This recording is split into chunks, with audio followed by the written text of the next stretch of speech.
saya itu mengajak kepada seluruh masyarakat Jawa Timur agar mengawasi betul jalannya BUMD yang ada. Dalam rangka apa? Dalam rangka mengevaluasi agar BUMD itu kembali kepada fitrahnya, bahwa dia didirikan dalam rangka menyumbang PAD dan memberikan manfaat sebanyak-banyaknya kepada masyarakatnya. Gitu.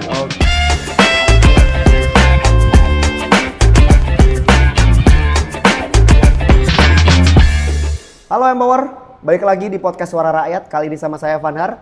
Fanhar sudah ditemani oleh Mas Nur Faizin, anggota Komisi C DPRD Jawa Timur. Selamat datang balik Mas. Selamat datang. Akhirnya kita ngobrol-ngobrol lagi. Siap. Kali ini tapi kita pengen ngobrolinnya soal posisi Jawa Timur deh Mas. Baik. Jawa Timur ini kan posisinya strategis banget loh. Iya, iya. Bahkan teman-temanku itu ada yang bilang ini tuh tulang punggung ekonomi luar Jawa karena perbatasan keluarnya itu banyak kan Jawa Timur gitu kan. Nah, kuncinya kalau buat aku adalah salah satunya dari BUMD sendiri gitu kan. Karena badan usaha milik daerah inilah yang bisa memperkuat ekonomi rakyat. Kalau nggak gitu mosok pajak terus Mas. Iya kan? Masa kita hanya bersandar penuh ke pajak kan nggak boleh. Nah, untuk itu kali ini Fanhar pingin ngajak Mas Faizin ngobrolin soal posisi BUMD supaya bisa jadi gerbang baru Nusantara. Ya kan, karena kalau nggak ada Jawa Timur kayaknya aksesnya jadi kayak kurang gitu loh Mas. Nah, oke, kalau kita bicara soal gerbang baru Nusantara, Mas Faizin sepakat nggak sih kalau posisinya sestrategis itu sebenarnya? Sebetulnya itu kan lebih kepada visi misi gubernur ya. Oke. Ya, kami bukan mendukungnya, tapi ya apa-apa lah, udah menang kita pasti dukung lah. Sebetulnya ini lebih pas ditanyakan kepada eksekutif, tapi nggak apa-apa. Kira-kira yang menjadi semangat gerbang baru Nusantara itu kan pasca ibu kota dipindah ke IKN. Oh iya benar. Ya, jadi karena posisinya itu di Kalimantan, posisi Jawa Timur menjadi penting karena itu menjadi penghubung antara Indonesia Timur dengan IKN. Karena aksesnya memang pintu keluarnya ada di kita ya kan. Oke. Itulah kemudian menjadi penting. Nah, itu disambut oleh Ibu Gubernur kita menjadi visi misi Jawa Timur ke depan. Nah, disitulah kemudian item BUMD menjadi supporting, gitu kan? Karena itu menjadi misalnya kayak Jawa Timur ini kan banyak sekali pelabuhannya. Oh, pelabuhannya benar juga ya. Banyak sekali. Iya benar. Walaupun ada beberapa yang layak mutu walayah ya, tidak bermutu dan tidak berdaya gitu. Tidak bermutu dan tidak berdaya. Sebanyak itu Mas? Enggak, ada beberapa sih kayak misalnya di dapil saya itu ada pelabuhan baru di Tungke itu baru diberdirikan, tapi karena kajiannya kurang pas akhirnya sampai sekarang jadi tempat mancing. Ada gitu. Kok bisa? Ada nggak sih BUMD yang fokus di sektor-sektor seperti itu gitu? Sebetulnya ada. Jadi kita itu kan ada Jawa Timur mempunyai sekitar 7 pas 10 ya BUMD ya. Ada Bank Jatim, perbankan ya, ada 2 sama BPR, Bank Penyediaan Rakyat. Terus ada PJU, Petrogas Jawa Timur Utama. Ya, ini punya anak perusahaan namanya DABN yang bergerak di bidang pelabuhan. Oh, itu anak perusahaannya Petrogas? Ya, Petrogas. Oh walah. Malah sektornya di kepelabuhanan karena mereka mungkin dekat kali ya sama industri makanya tersebut. Kami kemarin sempat mewacanakan agar DABN ini spin off. Dia menjadi bukan lagi jadi anaknya PJU tapi dia jadi BUMD sendiri. Naik kelas ya? Ya, karena kami melihat ada potensi di situ. Gitu. Jadi konsep supaya penguatannya lebih konkret lagi, supaya konsep gerbang Nusantara ini nggak cuma ngapunten jadi slogan, itu memang perlu dibuat-buat seperti itu. Betul. Oke. Tapi sebenarnya konsep gerbang baru Nusantara itu masih masuk akal ya untuk masuk karena Jawa Timur ini kan misalnya kayak sekarang ini ada tol Purwowangi. Oh iya baru. betul. Itu kan mempercepat akses logistik ya, gitu loh. Dan saya juga dapat info DABN ini sudah jadi tempat bersandarnya pengiriman logistik kayak pupuk ke mana ya kalau nggak salah itu ke NTB kalau nggak salah. Oh dulu masih di Perak Mas, udah nggak ya sekarang? Dulu kan sempat di Perak ya sentranya. Tapi kalau ini lebih ke logistik. Kalau yang di Probolinggo, DABN itu di Probolinggo. Itu ada beberapa kayak pupuk, terus beras kalau nggak salah, jagung juga itu sudah mulai masuk lewat sana. Oke, karena memang kalau kita bicara soal ketersediaan logistik ini nggak bisa tersentral di satu titik ya kan. Betul. Berarti akses untuk itu, akses untuk logistik, pelabuhan, terus distribusi ekonominya ini tuh harus jalan dulu berarti. Betul. So far BUMD ada yang bisa pegang ini semua? Mas? BUMD ini Jawa Timur itu kalau bicara 2024 yang nyumbang PAD itu yang signifikan hanya Bank Jatim. Oke. Selebihnya itu Petrogas 22 miliar kalau nggak salah. Selebihnya BPR 19 miliar. Selebihnya itu mohon maaf Mas banyak Berat ya? banyak ruginya malah. Aduh. Makanya Komisi C ini lagi mendorong kita mau evaluasi total. Mana BUMD yang memang sudah nggak bisa diselamatkan. Oh iya. Sudah, kalau nggak bisa kan dibubarkan aja. Kalau enggak misalnya ada dua yang nggak sehat, di-merge jadi satu. Oh, biar nggak jadi beban gitu loh. Iya juga. Karena benar. aneh misalnya ada BUMD yang asetnya 400 miliar. Ya. Dia hanya menyumbang PAD 1M. 401 M. Gitu Ya ampun, ada Mas ya? Ada, bahkan ada yang rugi. Lulu. Jadi kondisi BUMD kita ini memang bermasalah. Bermasalah. Padahal BUMD itu kan didirikan dalam rangka untuk membantu masyarakat di tempat itu dan bisa memperdayakan masyarakatnya gitu loh. Ada unsur public service-nya. Iya dong, kan memang BUMD itu memang cari cuan. Betul. Iya, tapi kan karena ini milik pemerintah ya jangan cuma cuan. Betul. Ada ya public service-nya itu tadi. Tapi sebenarnya kalau kita bicara BUMD, mampu nggak sih sebenarnya untuk beresin masalah logistik, kepelabuhanan gitu kan? Kalau bicara mampu lah asal dikelola dengan baik. Tapi kan persoalannya, mohon maaf, di beberapa tempat kami nilai itu hanya menjadi tempat akomodir dari para tim ses gitu misalnya. Ya Tuhan, iya. Itu yang kami kritisi. Nggak masalah misalnya itu temannya pejabat apa misalnya. Tapi yang penting dia punya kemampuan, is oke. Ini persoalannya kan kadang ada yang tidak punya kemampuan dipaksakan. Banyak terjadi jalur orang dalam. Kalau kata Empower itu kadang orang pintar kalah sama kalah. Betul. Saya sama orang dalam. Sepinter-pinternya kamu kalahnya itu sama orang dalam gitu kan. Padahal sebenarnya konsep penguatan BUMD supaya gerbang baru Nusantara ini bisa terwujud itu bisa dilinearkan sebenarnya ya. Misalnya gini, ada namanya BUMD PWU Pancawira Utama, terus ada JGU Jatim Geraha Utama. Ini core of bisnisnya malah mirip-mirip gitu loh. Oh ya? Iya, misalnya kayak JGU dia juga bicara soal perdagangan. Oke. Misalnya perdagangan apa istilahnya itu? Sayur mayur gitu. Nggak bikin rumah apa tuh namanya? Oh, properti. PWU juga properti. Ini makanya kami ini Komisi C lagi merapikan ini. Biar masing-masing itu punya identitas yang jelas. Misalnya kayak Bank Jatim jelas kan? Jelas. Perbankan gitu loh. Iya, betul. Lah, ini kadang-kadang mohon maaf BUMD kayak JGU PWU itu kayak palu gada. Jadi kayak semuanya ada gitu loh. Malah padahal misalnya kita bicara soal pasar. Nah, ini kan kayak JGU ini harusnya kan Presiden Prabowo kan lagi mendorong agar menciptakan rumah untuk rakyat. Betul. Nah, JGU itu bisa menjadi mitranya. Misalnya ada banyak peluang sebetulnya, Mas. Cuma sekali lagi harus dirapikan dulu, ya kan? Strukturnya, terus kita pastikan juga yang jadi direksinya orang-orang yang memang betul-betul memenuhi prinsip meritokrasi. Ya. Makanya kami di Komisi C ini lagi mendorong perubahan Perda nomor 8 2019. Tentang apa, Mas? Kalau dulu kami ini pengennya sekarang DPR juga dilibatkan dalam tim sel. Oh, oke. Jadi nggak cuma kasih rekomendasi yang bisa ditolak ya. Tapi kami ingin memastikan, kami bukan dalam rangka apa, tapi kami ingin memastikan bahwa orang-orang yang terpilih yang menjadi direksi, komisaris itu memang betul-betul orang yang pas di situ. Meritokrasinya supaya jalan. Orang-orang yang profesional. Ya oke lah, memang kadang orang dalam itu kita bisa maklumi asal cocok. Asal cocok. Karena ketika kita bicara soal gerbang baru Nusantara nih, bahwa ternyata salah satu elemen pentingnya itu justru malah BUMD yang harus bisa kelola itu logistik, sistem logistik, kepelabuhanan misalnya, distribusi ekonomi. Ini tuh ruang-ruang yang sebenarnya bisa dihandle ya Mas ya? Bisa. Sayangnya belum.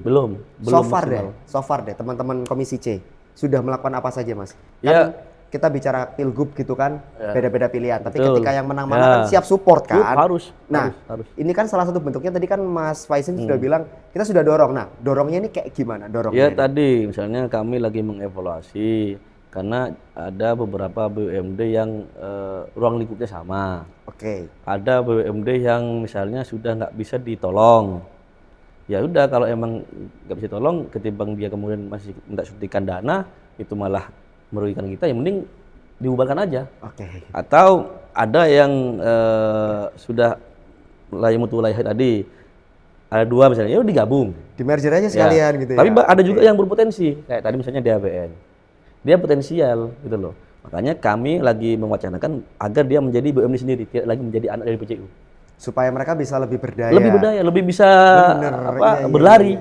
Iya, karena ketika mereka kan sudah fix concernnya ada di situ kan, di kepelabuhanan. Ya udah sekalian aja gitu kan. Betul. Karena ya Gerbang Baru Nusantara, kita bilang Gerbang Baru Nusantara ini bukan cuman jargon, mohon maaf gitu kan, tapi ini adalah visi panjang yang teman-teman Komisi C sedang upayakan gitu. Selain mendorong anak naik pangkat gitu kan ya, anak naik pangkat, kok agak aneh bahasanya, tapi ya kan memang seperti itu, dari anak perusahaan dia jadi BUMD-nya. Ada lagi nggak Mas Isin? Ya kayak seperti PJU, Petrogas itu kan ya tahu di dapil saya ya, itu kan banyak penghasil migas. Nah itu saya beberapa kali kritisi juga, itu misalnya kayak PJU itu banyak ngambil migas dari daerah kepulauan di tempat saya itu, tapi manfaatnya tidak kembali ke mereka. Nah, kami ini kan hanya meminta hal yang sederhana, pelayanan utama, misalnya soal kesehatan, soal pendidikan. Orang sana itu Mas Randa, orang sana itu di dapil saya itu di Kangyan itu banyak orang yang, mohon maaf, ada beberapa yang beberapa bulan lalu itu ibu-ibu hamil mau lahiran dibawa ke daratan karena akses terbatas di pulauan, belum nyampe daratan sudah wafat. Astaga. Padahal kan orang pulau sama orang Surabaya kan sama-sama punya hak yang sama. Iya dong, harusnya seperti itu. Nah itu dia, makanya kami mendorong agar daerah-daerah penghasil migas itu bisa lebih memperoleh manfaat yang nyata. Jangan cuma jadi tempatnya kakaknya diambil tapi nggak kembali ke dia. Iya, karena memang kalau kita bicara soal Gerbang Baru Nusantara ini ya Mawar, itu bukan cuma ya ada BUMD yang ngurus logistik gitu kan, ada BUMD yang ngurus pelabuhan, enggak cuman itu, tapi distribusi ekonomi antar wilayahnya juga harus setara gitu kan. Betul. Public service-nya juga harus sama. Fadhar masih punya banyak pertanyaan buat Mas Faizin, tapi kamu stay dulu ya Mawar. Kamu jangan kemana-mana, tetap di podcast Suara Rakyat bareng Fadhar dan Mas Faizin. Oke, Mawar balik lagi di podcast Suara Rakyat bareng Fadhar dan masih sama Mas Faizin. Mas, tadi kan kita terakhir kan bahas BUMD itu harusnya lebih berdaya gitu kan. Ada banyak loh BUMD di Bank Jatim itu, di Jawa Timur itu ada Bank Jatim. Ada JGU tadi Mas Faizin bilang, ada juga Petrogas. Mereka ini kan sudah lama banget toh. Betul. Selama ini kayak gimana? Fungsi idealnya untuk motor penggerak ekonomi warga itu kayak mana Mas? Sebetulnya saya mau ngomong ini nggak enak sebetulnya. Oke. Karena BUMD yang paling sehat, kenapa saya bilang paling sehat? Karena menyumbang PAD yang paling banyak dan menyerap tenaga kerja yang paling banyak itu Bank Jatim. Itu aja ada masalah yang serius. Di episode kemarin kita sudah bahas tuh ya kan. Apalagi yang lain-lain, Mas. Saya sebetulnya males ini karena ya itu tadi nggak sesuai dengan aset yang dimiliki dengan dividen yang disetorkan. Timpangnya jauh ya? Jauh sekali. Jauh banget ya, oke. Berarti mereka masih belum berhasil untuk jadi motor pembangunan ekonomi? Belum, saya lihat belum. Padahal peluangnya ada ya Mas? Sangat ada. Karena gini juga, ini tantangannya luar biasa. PAD Jawa Timur, hampir semua PAD provinsi itu kan berkurang efek undang-undang opsi pajak. Lah, Jawa Timur kurang lebih turun sekitar 4T kalau nggak salah. Lu itu banyak loh Mas? Iya, banyak sekali. Sebetulnya harapannya ada di BUMD. Ketika BUMD-nya itu sehat. Tapi ketika BUMD-nya ini sakit, ya. Tapi ini masalah yang nggak bisa kita hindari, Mas. Iya betul. Kita harus hadapi. Kita juga sebagai DPR juga nggak bisa hanya juga mengkritik, tapi juga memberi solusi. Makanya seperti tadi saya singgung, bentuk solusi yang kami tawarkan, kami akan terlibat menjadi tim sel, sehingga memastikan agar orang-orang yang terpilih menjadi direksi, menjadi komisaris di masing-masing BUMD itu ditempati oleh orang-orang yang memang kapabel dan profesional. Jadi supaya check and balance-nya jalan dong. Kan asetnya luar biasa BUMD Jawa Timur. Banyak loh Mas, banyak banget. Oke, berarti kalau kita bicara tadi ada banyak banget BUMD yang belum berhasil untuk jadi motor penggerak ekonomi masyarakat nih ya kan. Masalahnya sama Kak Mas. Kalau di episode kemarin kan ada kita bahas Bank Jatim. Ada masalah di tata kelola work life balance-nya gitu kan. Kalau yang lain seperti apa? Ya saya lebih kepada soal ini sih, soal profesionalitas sih. Harusnya kan ini kan harus diisi orang-orang yang memang mampu di bidangnya. Tapi faktanya ya yang kami temui ya mohon maaf kurang pas lah gitu loh. Satu masih itu perlu penyesuaian ya. Ya yang kedua seperti tadi saya juga singgung persoalan disiplin antar BUMD ini juga tumpang tindih. Misalnya kayak saya temuin juga ada kayak perusahaan JGU Pak ya. Dia buat beras namanya, jadi anak perusahaannya itu Puspagro. Itu punya beras namanya Jati apa ya. Tiba-tiba orang tua juga bikin beras juga. Loh ya apa sih? Lah itu dia. Gimana dong? Itu yang kami kritisi. Masa anak bapak ini bersaing? Ya, makanya itu. Apa nggak ada bisnis yang lain? Iya. Nah, itu dia Mas yang kami. Tapi emang berat kita itu ngomong berkali-kali. Ini perlu penyelesaian yang nggak bisa semalam ya. Betul. Kritik dari teman-teman DPRD Jatim ini kritik yang membangun kok sebenarnya. Tapi ya jangan diharap besok kelar ya, nggak bisa. Itu semua butuh proses gitu kan. Jadi ternyata dampak sosialnya juga masih belum terasa ya. Saya lihat belum ya. Serapan tenaga kerja mungkin Mas? Ya ada tapi beberapa kecil sekali lah. Sekali. Yang paling besar kan Bank Jatim. Yang lain ya, padahal potensi ada, misalnya kayak di daerah TP itu kalau nggak salah ya, saya nggak lupa, itu Pemprov itu punya hotel. Iya bener, iya bener, ada. Lah di situ itu kan kawasan nggak pernah mati Mas. Iya betul. Cuma persoalannya sekarang kan misalnya kayak apa kita sebut merek ya, misalnya kayak apa mesin hotel tuh Oyo yang murah meriah lah, Reddos. Nah harusnya kan BUMD ini kan apa beradaptasi dengan itu. Masa enggak Mas? Ya cek aja ada nggak di Reddos itu. Nanti misalnya saya juga ada pertemuan katanya kayak kasurnya itu udah lama nggak diganti, apa spraynya udah berapa tahun. Lah begitu kan sebetulnya harus apa ya, adaptasi dengan teknologi ya kan. Karena di daerah TP nggak mungkin nggak laku Mas. Nggak mungkin dong Mas. Rame terus loh daerah situ. Tapi harus dikelola dengan baik gitu. Betul. Saya yakin kalau itu dikelola dengan baik dan lebih profesional dan lebih apa lebih adaptif dengan teknologi, saya yakin untungnya berkali-kali lipat itu. Iya juga. Terus selama ini akuntabilitasnya gimana Mas kalau kayak gini? Itu dia. Kami juga itu pas puasa dapat dapat laporan dari ada karya Husada Pak yang jual kapas itu. Kapas. Nah, itu informasi yang kami dapat waktu itu ada beberapa yang sudah nggak dibayar gajinya berapa bulan. Ini BUMD. BUMD nggak bayar gaji karyawan. Kok serem Mas? Nah, itu dia banyak masalah sebetulnya. Cuma saya tekankan di forum ini kepada para pekerja BUMD, jangan takut kalau emang ada masalah. Iya juga. Laporan kepada kami. Itu loh, kalau kebetulan kamu yang Power yang nonton episode ini dan kamu kerja di BUMD Jawa Timur ya, ada masalah, udah nggak usah takut. Curhat aja, sambat aja ke Mas Faizin, atau nanti kamu tulis deh di kolom komentar supaya bisa diurai. Kalau nggak mau ya bisa DM ke akun. Boleh DM aja ke IG, WhatsApp-nya M Radio, ke YouTube-nya M Radio. Kamu boleh kirim pesan aja, nanti kita sampaikan ke Mas Faizin. Rahasia terjamin. Karena kalau nggak kayak gitu ya nggak selesai masalahnya. Kalau kita bicara dampak sosial deh Mas, kalau dari serapan tenaga kerja ternyata masih kurang gitu Masih kurang. Sangat indikatornya apa lagi sih Mas dampak sosial itu sebenarnya? Iya, kan apa ya, PAD-nya sangat rendah. Iya, setornya rendah. Tadi misalnya, yang paling besar Bank Jatim, yang kedua PJU, yang ketiga BPR 19. Selebihnya itu ada yang cuma nyetor 1M, 2M, di bawah 1M, bahkan ada yang rugi. Astaga. Sementara asetnya ngeri gitu banget asetnya. Tadi saya baca lupa apa itu, 400 miliar asetnya, cuma dia bisa menghasilkan PAD cuma 1M. Oh ini kan jauh sekali gitu loh. Iya. Saya selalu kritik Mas, misalnya ayolah anak muda itu dilibatkan, karena anak muda itu kan pikirannya lebih kreatif, lebih dekat dengan teknologi.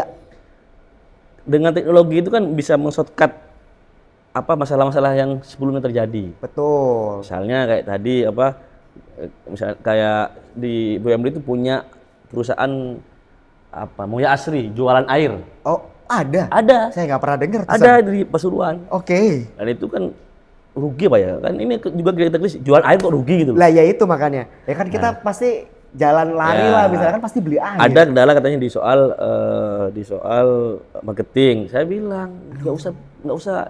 Sekarang loh orang itu hampir semua pegang HP. Iya. Cobalah bikin konten promosi yang bagus. Betul. Saya yakin kok pembeli akan datang sendiri. Oke.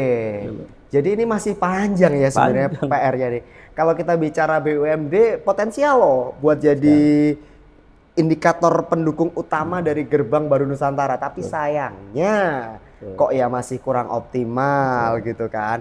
Tapi kalau kita nilai soal optimal dan nggak optimal, indikator yang dipunya teman-teman Komisi C itu apakah setoran ke PAD atau ada indikator lain, Mas? Ya itulah, kami kan membandingkan dengan aset yang dia miliki dengan apa yang mereka kembalikan dari kita. Oke. Kalau itu timpang bahkan jomblang ya gimana mau dibilang optimal, Bos? Clear by number berarti ya. Kami ini kan pemilik saham, kan bagian perwakilan dari pemilik saham. Betul, perwakilan dari kita masyarakat Jawa Timur yang juga punya sebenarnya hak di situ. Mas Fandri itu misalnya punya uang 100 miliar. Ya.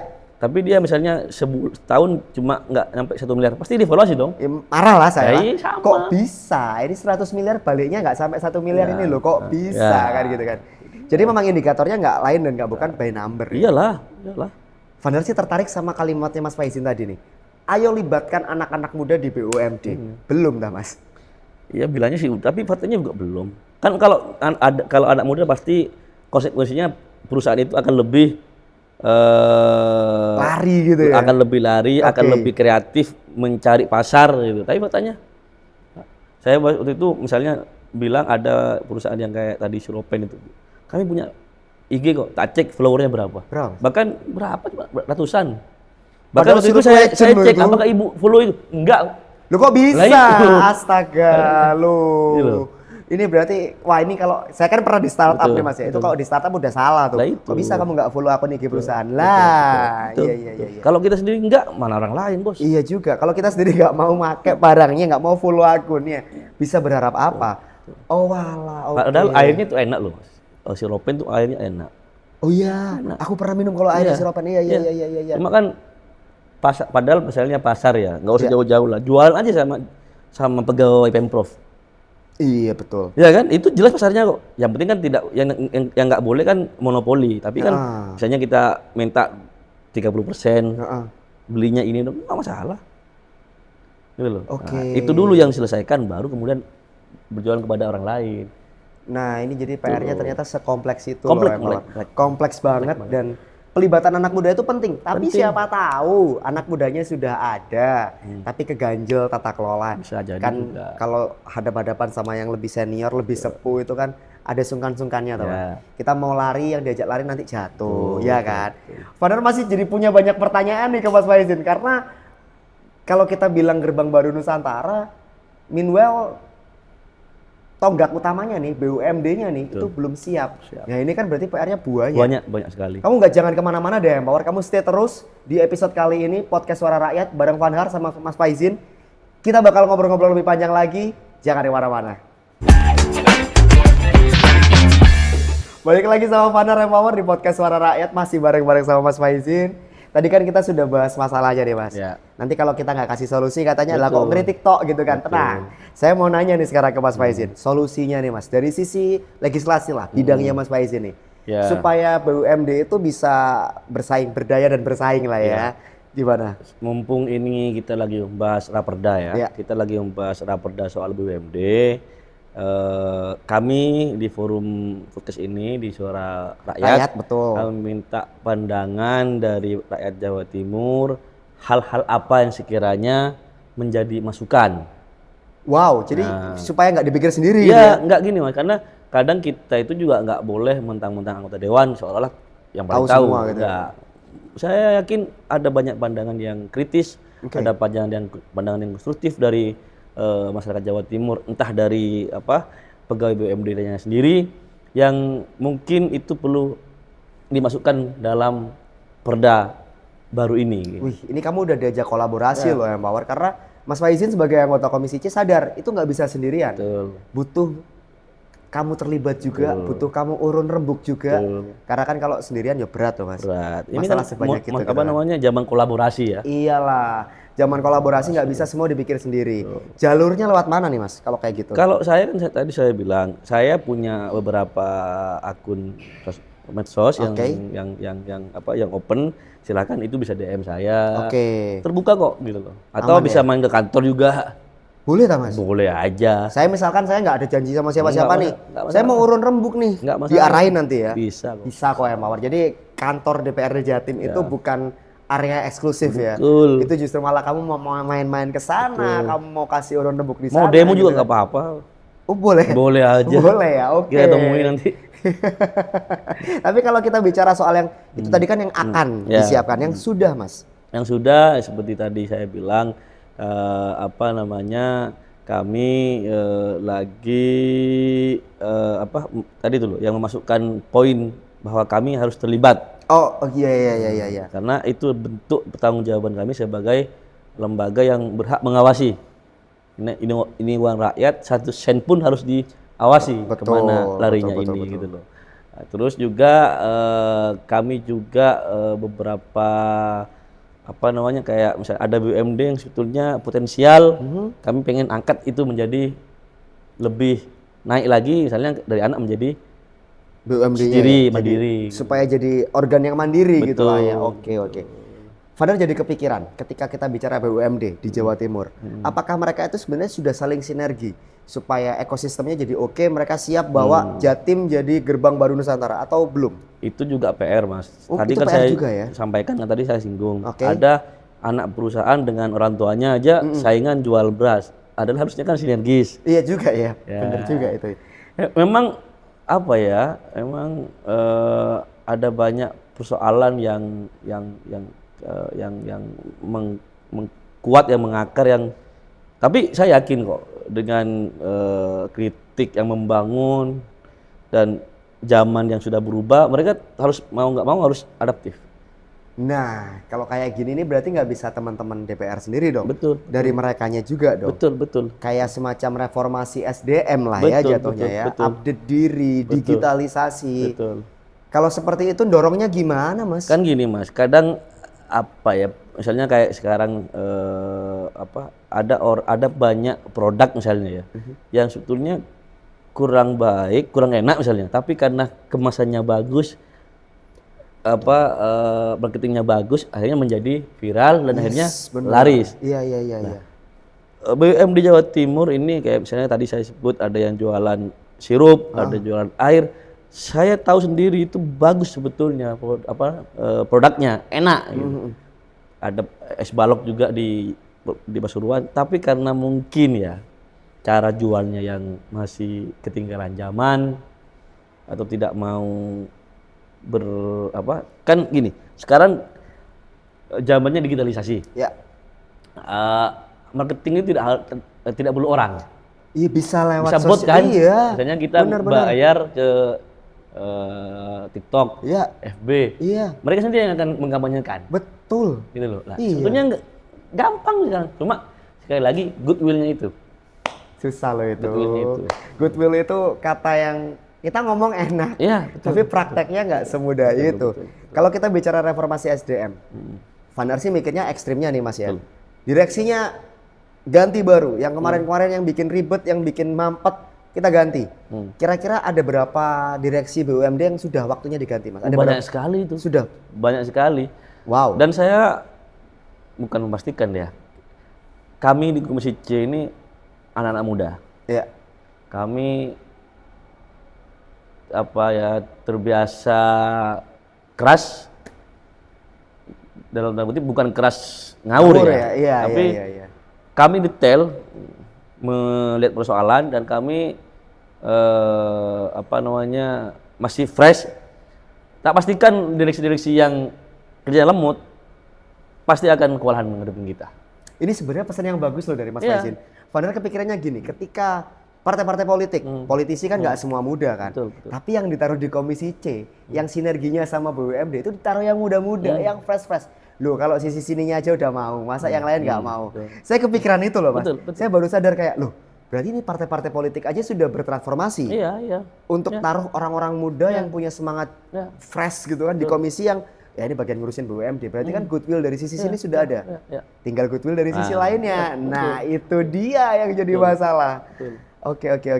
Jadi sekali lagi bukan dalam rangka mencari salah dan benar ya, tapi dalam rangka memperbaiki agar BUMD ini bisa menyumbang PAD dan bisa memberikan manfaat seluas-luasnya kepada masyarakat Jawa Timur. Katanya kan pengen gerbang baru Nusantara. Itu dia. Salah satunya dari itu dong, dari Betul. BUMD dong. Nggak bisa gerbang baru Nusantara sendernya ke pajak doang ya Mas Betul. ya? Udah itu apa ya? Kita itu fakta bahwa sekarang pajak kita gara-gara undang-undang opsi berkurang. Tapi ada tantangan baru nih gitu loh. Di sisi lain untuk menangkap PAD, ini BUMD. Tapi BUMD harus sehat. Harus sehat, harus bisa sinergi. Kalau sehat aja tapi nggak bisa sinergi ya sama aja. Betul. Bohong gitu kan. Betul. Upayanya gimana Mas? Yang paling simpel, masa iya langsung ganti direksi? Tadi kan itu ide liar saya, ide liarnya Fanar loh itu. Ganti direksi, tapi masa nggak bisa pakai cara yang lebih smooth gitu Mas? Ya, cara kami sih kan selalu kami panggil berkali-kali ya. Kami evaluasi, misalnya kami akan mendorong nanti, kalau dulu mungkin setiap tahun dipanggilnya, laporan keuangan. Kami pengen nanti setiap 3 bulan. Pendek loh itu Mas. Nah, iya, harus jelas. Wow, itu pendek banget, 3 bulan itu singkat banget loh. Harus jelas laporan keuangannya. Biar itu menjadi pemecut bagi mereka. Gitu loh. Ketahuan nanti siapa yang bisa kerja, siapa yang enggak. Iya sih, 3 bulan loh. Saya mikirnya, Fanar tuh mikirnya tahu-tahu, oh ya masih aman sih. Ternyata enggak dong, Mas Faizin punya ide yang lebih spektakuler lagi. 3 bulan dipanggil gitu kan. 3 bulan ayo coba mana, laporanmu kemana gitu ya. Kalau 1 tahun aja tapi jalan nggak sih Mas so far?